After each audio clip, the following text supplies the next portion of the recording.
Voilà, avant de parler des concurrents qui vont s'affronter dans la 6e course, on va rejoindre un garçon très adroit avec les chevaux parfois difficiles. Il s'appelle Damien Beaune, mais il n'est pas encore tout à fait prêt. Donc on va changer notre fusil d'épaule en regardant d'abord les partants et ensuite on ira voir Damien qui est en cours de préparation en ce qui concerne cette course à venir. Les partants de l'épreuve que nous allons vivre dans quelques instants, c'est pas la plus facile, c'est un fait, avec des chevaux qui n'ont pas montré grand-chose jusqu'à présent. On peut détacher pêle-mêle la candidature d'Estelou, numéro 4, confiée à un jockey confirmé, celle d'Epsom GD, bien sûr, car c'est un GD confié à Damien Beaune en plus. C'est un cheval qui a montré un petit peu de moyens. Et puis derrière, on note également la présence du numéro 8, Émir de l'Esque, confié à un jockey qui réussit bien en général avec les jeunes chevaux. C'est Julien Raffestin. Quant à Moustique, accompagné, entendez par la Anthony Barrier, sera associé au numéro 6, El Lobo. Voilà, je crois que nous allons maintenant pouvoir partir sur les l'hippodrome de Vincennes, retrouver Damien Beaune avec Anthony Roy pour une petite interview. Effectivement, avec Damien Beaune pour parler d'Epsom GD qui vient de finir 3e à Caen pour sa première course montée. Comment ça s'est passé ce jour-là, Damien? Le cheval avait fait une faute au bout de 100 mètres en partant, donc c'est un peu son défaut à mettre en jambe, il est un peu compliqué. Après, il faisait un bon dernier kilomètre. Il a poussé à droite dur pour finir, donc je le préfère corde à gauche. Donc là, c'est 2002, faut pas non plus faire comme l'autre jour, perdre 20-30 mètres, sinon on va se retrouver loin. Donc faut qu'il soit appliqué, après il vaut un lot de ce genre. Très bien, tout est dit. Merci Damien, puis on va pouvoir regarder les échauffements avec vous, Olivier. Epsom GD est le favori de cette épreuve. Les échauffements, les voici avec écrin percerie. C'est une première course au trot monté pour lui. Cheval assez lourd dans son modèle, qui couvre du terrain.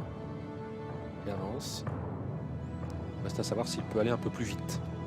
Il proposait la cote de 26 contre 1. Enfin, en tout cas, c'est pas déplaisant, mais dans le tournant, comment ça se passe, ouais, il se soulageait un petit peu, mais c'était quand même tout à fait correct. Là, on ne va pas très vite avec ce numéro 2, Empereur du Boulet. C'est un débutant au trot monté également. Il n'a couru qu'une seule fois au trot attelé sur l'hippodrome de Laval. C'était bien qualifié, pourtant, 18,5. On n'a pas vu grand-chose à Laval puisque c'est rapidement montré fautif. Excellent Day. Très souvent été disqualifié jusqu'à présent.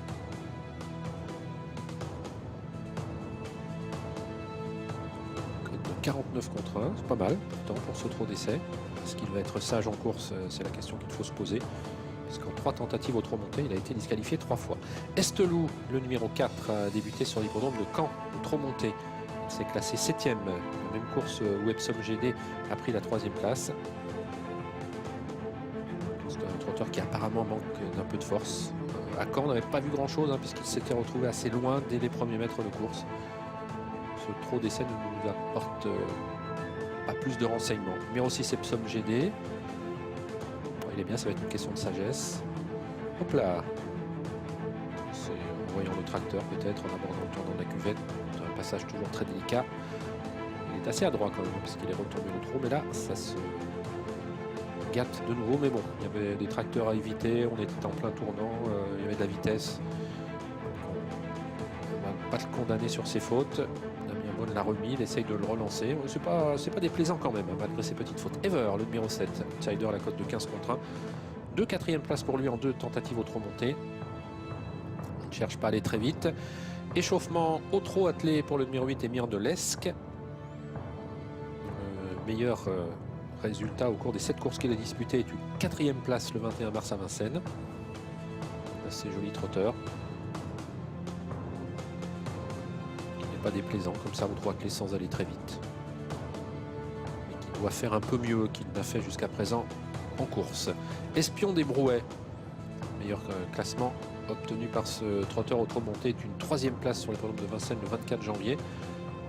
Qui a amené Pascal Dolly à le présenter ensuite dans une épreuve semi-classique, le prix Édouard Marcillac, où il s'est classé 7e. C'était le 16 février, il n'a pas été vu depuis. On sent un espion des Brouets assez tonique. On va dire que c'est un trot d'essai correct. On ralentit la cadence. Et on va terminer avec El Lobo, qui fait les bras à Anthony Barrier.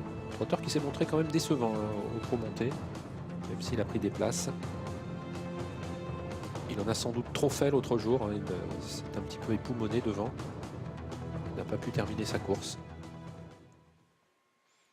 Bon, il est quand même assez bien engagé, on va dire qu'il est dans sa catégorie. Aujourd'hui, il est au plafond des gains. qu'il devrait quand même fournir une bonne valeur. Voilà, vous avez vu donc ces trot d'essai, à vous de vous faire une idée un petit peu plus précise. On surveillera bien sûr les trot d'essai que ne vont pas manquer de donner les jockeys à leurs trotteurs, tous âgés, on le rappelle, de 3 ans. Et les premières entrées en piste ici, Écrin-Percerie avec Embrun-Léman. C'est le seul que nous n'avons pas vu lors de sa séance d'échauffement. Embrun-Léman qui a débuté par une 6e place directement à Vincennes le 21 mars au trot monté. Et ensuite s'est montré fautif dans les premiers mètres à Caen le 3 avril. Avant que les trotteurs ne commencent leur échauffement, on va revenir sur la dernière sortie d'Epsom GD à Caen le 3 avril. C'était montré fautif dans les premiers mètres, était bien revenu ensuite disputer les premières places. Damien Beaune n'avait pas pu s'en servir comme il l'aurait souhaité. Il disait tout à l'heure qu'il poussait fortement sur sa droite. On est près des piquets. Mais Epsom GD allait tout de même prendre la 3e place dans la réduction kilométrique de 17,9. Il y avait d'autres concurrents, Estelou qui était très en retrait. Il y avait également Ever qui allait prendre la 4e place.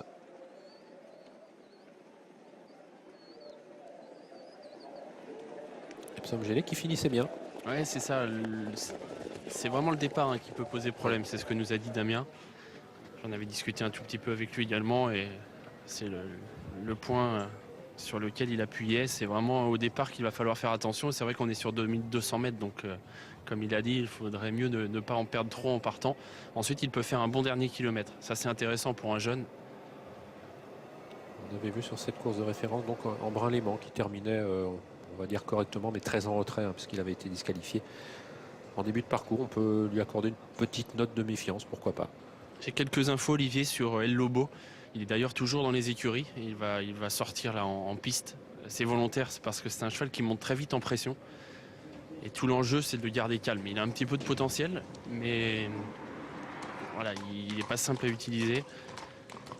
Toujours un petit peu allant, il veut un peu aller trop vite. Et c'est ce qu'il a fait l'autre jour un peu. Et c'est pour ça qu'on rentre à 3 minutes du départ. Et du coup, Anthony Barrier me disait que oui, bon, c'était encore compliqué. Donc on va vraiment tout faire pour le garder au calme. Il a des moyens, mais il n'est pas facile à utiliser. C'est vraiment un peu le profil du tout ou rien, quoi. Oui, on l'a vu à la fin du 8, c'était au trot attelé d'ailleurs. On voyait qu'Anthony Barrier avait ses rênes bien tendues. Sink, voilà, il avait du mal un peu à tempérer ses ardeurs. On aurait préféré sans doute un hit un petit peu plus dans la douceur. Ouais.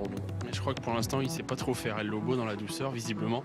Même si au travail, me disait la personne qui l'accompagnait, il était plutôt sympa. Enfin, en tout cas, pas trop compliqué. D'ailleurs, on disait que c'est... J'ai pas cité Dominique Le Faucheux puisqu'il n'est pas présent. On peut le saluer, il est toujours en rééducation. Il s'est fait opérer d'un genou. Et il est en rééducation.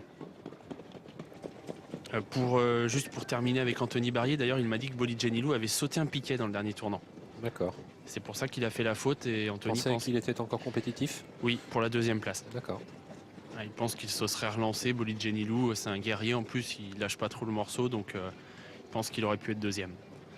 Et il a sauté un piquet, il l'a pas touché, mais il a dû le voir. Ou Anthony savait pas trop, il a dû s'en faire un peu peur et il a sauté le piquet. La 2e place était belle. Ce sont des courses bien dotées. Il y avait 21 250 € pour la 2e place. Là, vous remuez un peu le couteau dans la plaie, là, non?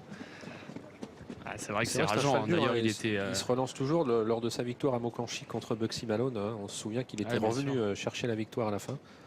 Ouais, c'est clair. En plus, là, ça allait très vite dans le tournant, donc c'était pas forcément l'idéal. Mais ça doit pas être l'endroit où il est le plus à l'aise. Non, mais il se serait sûrement relancé sur... Mais bien sûr, c'est rageant et Anthony Barrier était bien sûr un peu énervé, déçu en tout cas. Dépité sans doute. Ouais, un peu, bien évidemment. Quand on est parieur, on peste souvent également, mais l'entourage c'est pareil forcément. Il y a beaucoup d'argent en jeu et c'est parfois des grosses déceptions. On a aperçu pendant que vous parlez El Lobo qui est rentré donc en piste il y a peu et qui voilà, se monte en pression. Regardez là, Anthony Barrier qui a du mal. Regardez. Mais c'est incroyable parce qu'au box il était... c'est ce que me disait l'entourage d'ailleurs. Il me disait regardez, il le montre pas qu'il est nerveux. Mais Anthony Barrier me disait dès qu'on monte dessus, c'est parti quoi. Et on l'a vu en effet, on l'a aperçu, je sais pas où il est parti d'ailleurs. Regardez, tout au fond là-bas. La compétition, le temps. El Lobo est tout au fond de l'hippodrome. On n'a pas fait de changement vraiment au niveau du harnachement, etc. Pas de nouveauté. Il est évident que s'il ne parvient pas à se canaliser, ça va être encore dur. Ouais, c'est dans la tête, hein, vraiment, c'est vraiment dans sa tête que ça se passe a priori. Parce qu'on a beau être sur une courte distance, il faut savoir bien sûr gérer son effort. Ouais, surtout sur ce parcours. Hein. Ouais, c'est très sélectif parce qu'on commence en montant, donc si l'on en fait trop, après on a beaucoup de mal à aller au bout. Non, ça ne va pas aller. Des concurrents un petit peu placés partout. On a parfaitement recollé aux horaires après avoir commencé avec 5 minutes de retard cette réunion. Vous êtes pointilleux, vous, Olivier? Mais je regardais sur mon programme 22-18. Le départ, il est 22-18. Vous pouvez y aller, c'est bon. Ils vous entendent. Allez, sous les ordres pour la 6e. On retrouve de jeunes trotteurs de 3 ans.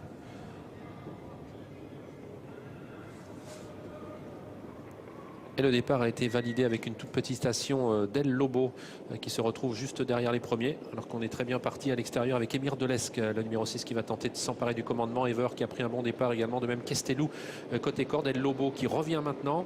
Alors que le favori est dans la deuxième partie du peloton, Epsom GD. Excellent Day se montre fautif et perd du terrain. Le numéro 2 se retrouve... le numéro 3, pardon, il se retrouve désormais très en retrait. On a rétrogradé sur faute avec Embrun Léman. Le numéro 5, deux trotteurs qui ne participeront pas à l'arrivée. Et Epsom GD, le favori, qui est quand même assez en retrait par rapport au premier, d'autant qu'on va vite dans la première partie du parcours avec Epsom Delesque qui est rejoint maintenant par Écrin Percerie, le numéro 1. En troisième position, s'est rapproché Espion des Brouets. Quatrième place pour Ever, côté corde. Première disqualification pour le 3, Excellent Day. Favori toujours en dernière position, assez nettement décollé. Le 5, Embrun Léman, a été disqualifié. Toujours beaucoup de rythme dans cette épreuve devant les tribunes avec deux concurrents qui s'épaulent. Émir Delesque et à son extérieur Écrin Percerie. À 3 longueurs de trotte Ever, lui-même détaché d'Espion des Brouets, le numéro 9. El Lobo venant ensuite en 5e position avec Empereur du Boulet, le numéro 2. Et on s'inquiète de la position du favori Epsom GD. D'autant qu'il s'est montré hésitant dans ses allures. Il est fautif d'ailleurs et se retrouve maintenant très attardé. C'est terminé pour le favori Epsom GD puisque Damien Beaune ne parvient pas à le remettre au trot. Il est désormais très très loin. Et on aborde le dernier kilomètre et on décroche avec une faute d'Écrin Percerie, le numéro 1, qui laisse le champ libre au numéro 8, Émir Delesque, qui compte plusieurs longueurs d'avance maintenant sur Ever, le numéro 7, avec en 3e position Espion des Brouets, lui-même détaché d'El Lobo en 5e position, numéro 2, Empereur du Boulet. Disqualification d'Epsom GD, qui était le favori, on le rappelle, avec un peloton donc très étiré en face et une accélération maintenant, une attaque d'Ever, le numéro 7 qui est contré côté corde par Émir Delesque. Le numéro 8, ses concurrents qui comptent toujours plusieurs longueurs d'avance devant Espion des Brouets, lui-même très nettement détaché maintenant du reste du peloton, où nous retrouvons à sa tête El Lobo qui est en 4e position, lui-même suivi à 2 ou 3 longueurs par Empereur du Boulet. On est à 500 mètres de l'arrivée avec Ever qui s'est débarrassé d'Émir Delesque, le numéro 8 qui néanmoins s'accroche en 2e position. Espion des Brouets est 3e. Ces trois-là toujours assez nettement détachés devant El Lobo qui est en train de refaire un petit peu de terrain. Empereur du Boulet est 5e. La sortie du talon final dans quelques instants avec Ever qui a l'avantage, mais Émir Delesque n'a pas complètement abdiqué et revient maintenant. Le numéro 8, il n'est plus qu'à 3 longueurs du cheval de tête. Il précède de plusieurs longueurs Espion des Brouets qui est désormais sous la menace d'El Lobo. Empereur du Boulet revient maintenant en 5e position. Mais ligne droite finale avec Émir Delesque, le numéro 8, qui revient maintenant sur Ever. Ever qui conserve pour l'instant le meilleur, qui va tenter de se relancer. Deux concurrents qui vont lutter pour la victoire avec Émir Delesque de plus en plus pressant et entreprenant et qui prend le meilleur à quelques mètres du poteau. Émir Delesque qui s'impose. Ever sera 2e, Espion des Brouets 3e et El Lobo 4e. 8, 7, 5 et 10 du coup. Non, pas le 5. 8, 7, 9 et 10 pardon pour les chiffres. Et la victoire d'Émir Delesque, Julien Raffestin qui a eu chaud mais qui gagne avec Émir Delesque qui est revenu chercher Ever qui semblait avoir fait le plus dur pourtant à la sortie du dernier tournant. Oui, parce qu'il avait pris pas loin de 4 longueurs d'avance sur Émir Delesque, mais Julien Raffestin y a toujours cru et Émir Delesque est revenu dicter sa loi. Et il en profite, cet Émir Delesque, pour remporter aujourd'hui son premier succès. Il était assez joué à 6,5 contre 1. Il avait couru quelques bons lots. Comptait une 4e place, le 21 mars notamment, sur l'hippodrome de Vincennes. Et il a pu donc aujourd'hui marquer le premier point de sa carrière. En signant donc cette première victoire. Alors qu'ici Ever semblait avoir fait le plus dur. Il n'a pas pu, pour ses débuts aujourd'hui, corde à gauche. Il n'avait couru que corde à droite jusqu'à présent, Ever. Il n'a pas pu aller jusqu'au bout.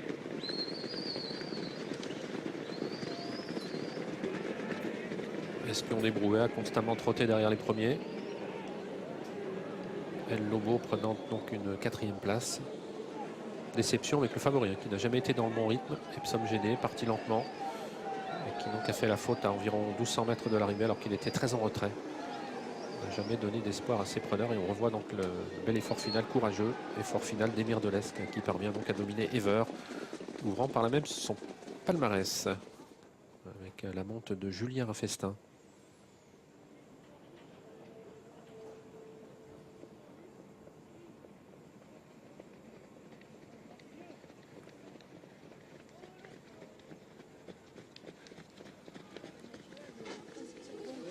Réduction kilométrique de 16,2 pour Émir de l'Esc.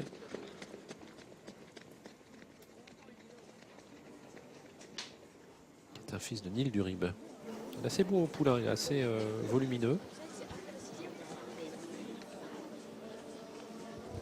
Alors il est en tête, Émir de l'Esc, dans le dernier tour, accompagné du numéro 1 Écrin Percerie. On voit la faute à l'arrière du favori Epsom Gédéen qui n'avait pas beaucoup d'action aujourd'hui.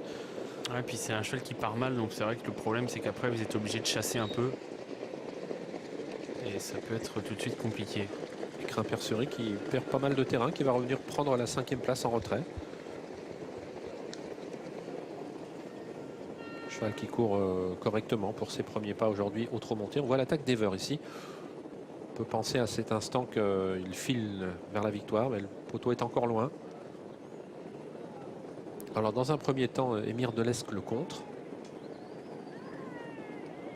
Ah oui, j'avais pas vu, il a fait la faute Émir de l'Esc, d'accord. Ah oui, c'est pour ça que Ever a pu donc prendre l'avantage aussi facilement, d'accord.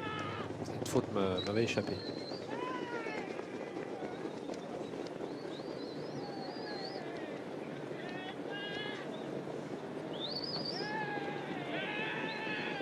Le cheval est en tête comme ça, il commence à flotter un peu.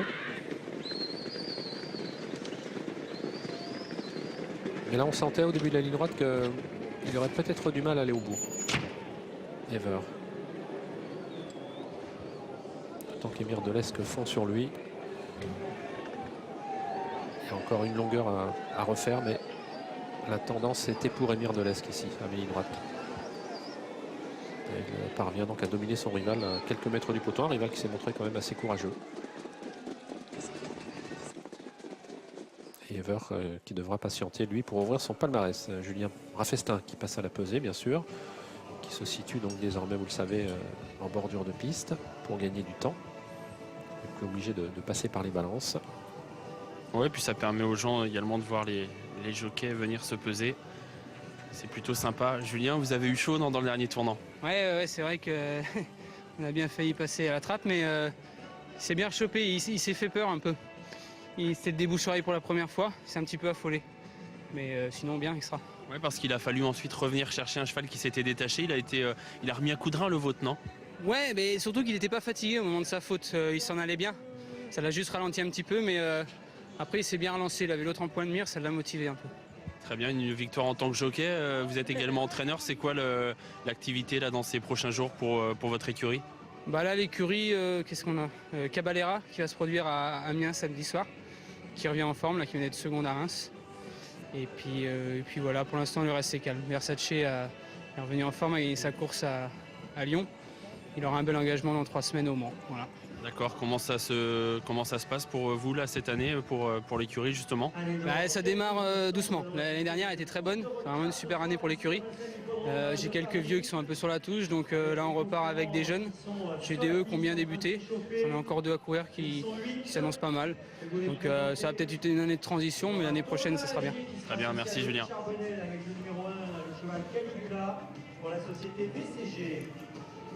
Voilà la caméra, la Wirecam, qui va nous permettre de voir la progression d'Émir de l'Esc, qui va revenir progressivement à hauteur d'Ever. Ever qui tente de lui tenir tête une dernière fois, mais Émir de l'Esc lui est supérieur à la fin et s'impose somme toute assez facilement. Espion des Brouets a bien assuré sa 3e place. Il faudra voir le dernier tour de piste au moment de la faute de celui qui était le favori Epsom Gédéen, qui a connu, comme l'autre jour, une mise en jambe un peu délicate. C'était la crainte de Damien Beaune, et qui ensuite n'a jamais trop été dans la bonne cadence, entre guillemets, dirons-nous, et qui était donc très en retrait lorsqu'il a définitivement compromis toutes ses chances. D'ailleurs, il a été disqualifié sur cette faute. Écrin-Percerie est à revoir, hein, sans sa faute ici au kilomètre.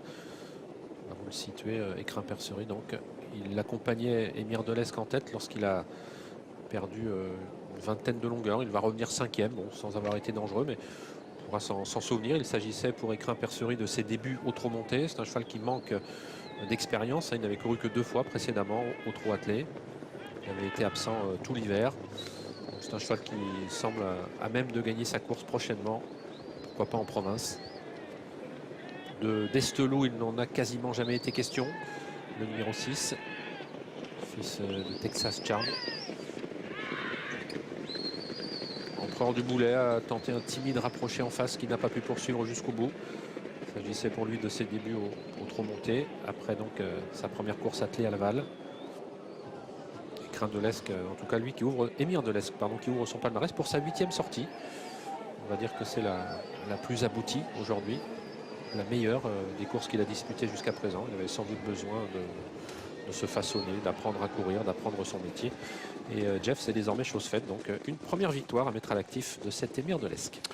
Merci Olive. Je signalais tout à l'heure le talent de Julien Raffestin avec les jeunes chevaux, mais il ne nous a pas fait mentir. En l'occurrence, dans la course ici qu'il a remportée avec autorité, voyant encore une belle chance malgré une faute dans le tournant. Donc il est reparti à l'assaut de succès.